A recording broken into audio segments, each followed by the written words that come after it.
Hi there, this is Sean, the Honest Book Reviewer, with another book review. In this video we're discussing Dirt Town, written by Hayley Scrivenor. It's on the shortlist for Best Debut Book in the Indie Book Awards for 2023. It's a mystery set in Australia, and it's set in rural Australia in a small town. It's quite an interesting book. The characters are great in this story, most of the characters anyway, for most of the time. But the mystery itself seems so well put together and so well thought out. And the author uses secrets, so uses that plot device of hidden secrets to propel the story forward. Are there too many secrets in this video? I think maybe, but without them I think the story would suffer. So it's an interesting book that the author uses secrets to drive the story forward. Some mysteries do that. Anyway, let's talk about the book now. Esther, a young child, has vanished. She's vanished from a small town where everybody knows everybody. So it rocks the community a lot. I mean, how could a girl vanish in this town where everybody knows everybody's business? Everybody, friends, they're related, everybody's in each other's pockets so much in this town. It rocks the community because they're wondering who did it. Is it somebody in the town? Or was it a stranger? And where is Esther? It's a small community, a big crime, and that's why it's rocked it so much as well. A big thing about this book as well is it's a town that's already suffering. So we've got people leaving, we've got jobs leaving, people are struggling to get by. There's also drought in the area, people are struggling with that. So this town is struggling, and just a thought that somebody could go missing, a crime could happen, a girl's vanished, and it's not because of nature. It's because of somebody, it's because of a human. That's what is so shocking in this town as well, because it's just another force in this town that seems to be against them. Somebody's taken somebody from this town, somebody's taken a life, and life is already hard enough. We're told this story through the eyes of different characters. The characters I like the most are Ronnie and Lewis. And Ronnie and Lewis are both children around the same age as Esther. I like these voices very much, these characters a lot. Ronnie is this precocious girl. She's very opinionated about things, even from someone her age. She's very clever, and she's just like a force of nature herself. She propels things forward in this book, and she just thinks people should do the right thing all the time.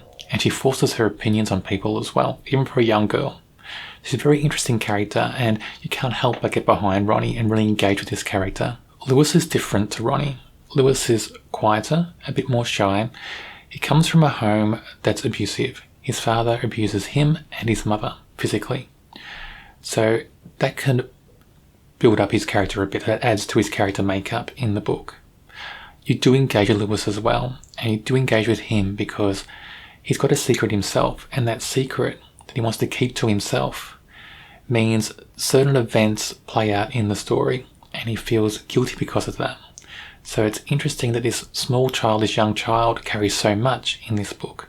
We also follow Constance, who's Esther's mother, and of course we do follow her because the author uses her to show just the raw emotion, the dreadful impact that this crime has. Her daughter's missing, her daughter's been taken presumably, nobody knows yet, and we just get everything raw through Constance, and it feels so true, it feels so genuine, it feels so powerful in this book. Sarah is the lead detective on the case, and so her viewpoint is about the investigation. We get the investigation's eyes through Sarah, but I think the author added a trope with Sarah that didn't need to be there. So Sarah has the trope of being an investigator who has a troubled past. In her case, it's a recent troubled past. But I don't think it needed to be there. I don't think it helps the story at all. Can't we just once have a book where the main investigator doesn't have a troubled past? I would enjoy that, I think. The last viewpoint, the last character, is a collective called We. And I think it's meant to be based on just the children who grew up in this town. The collective of children. I didn't like that in this book. For me, it felt a bit pretentious, really. It didn't need to be there. It didn't add really much to the story. When you read this book, you're welcome to read the We chapters. I did. but you can ignore them. If you want to, you can ignore them and it won't impact the story at all. I just don't know why they're there. I don't know why the author chose that. And for me, it does add a negative viewpoint on this book. What I really did like about this book is the description of rural Australia. I think it's spot on. I think it's described so well. The setting of the town is described perfectly, in my opinion. You're transported there. You feel like you're there. You feel just the dust, the heat. You feel the effects of drought. You feel the effects that other things have on the town. Economic effects, social effects. You've got all that in the town. And it's there because the people's houses are described very well in the story as well. We read about houses that need work. They're a bit run down. We read about how people's interiors are as well, if they're messy, if they're clean. It's all described in this book, and it adds to the whole texture of the setting. So I think the setting of this town is described so well in this book. As the story progresses, all these secrets start coming out about different people in the town. I think the author over-egged the secrets a little bit, but without them, the whole plot, the whole story is impacted. So I think basing so much of this mystery, so much of this plot around secrets that aren't always linked to the crime, I mean, they're there because the author wants red herrings, I guess, wants us to go in different tangents in the story, but there's too many of them, and I think the author, if the author wants secrets, maybe tie them a bit more closely to the crime, make them a bit more related, because just too many secrets just feels like it's just too much in the book. What I noticed in this book is the author is so skillful at writing characters of all ages and both genders. Not many authors can do that. It's a very good skill to have, but a lot of authors struggle with that, in my opinion. The first character I'll talk about is Ronnie. Ronnie is around the same age as Esther. I think she's around 12 years old, and she's a great character in this book. She's so strong and determined. She's also a bit precocious. She also likes to get her way. She's very clever as well. And she just seems to be addicted to learning things about certain things. So in this book, she loves llamas. She wants to know everything there is to know about llamas. And she likes telling people about llamas as well. And I learned different things about llamas in this book from Ronnie. And I want to know more about llamas. Now I want to know more about llamas. I think I'm addicted to llamas just because of Ronnie. And Ronnie is a character I think I'll remember in this book. For me, she's a standout character because she's just that powerful voice. She's like a force of nature in this story. Lewis is also very powerful in the book, a great character. He's powerful because of the secret he holds. He doesn't want to share that secret with people. He's afraid what will happen if he does. And just because of his circumstance as well, about his home life. And he just feels like this pure character. This character that wants a happy life. He hasn't got it yet.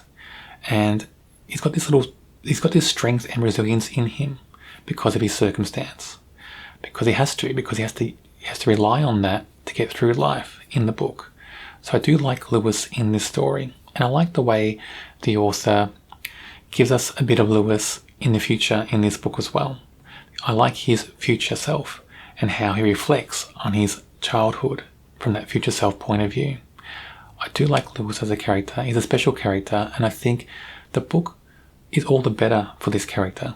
Sarah, the main detective in this story, look, her trope of being a troubled detective, a detective with a troubled past that is trying to work through something, that was a bit off-centre for me, didn't need to be there really, in my opinion.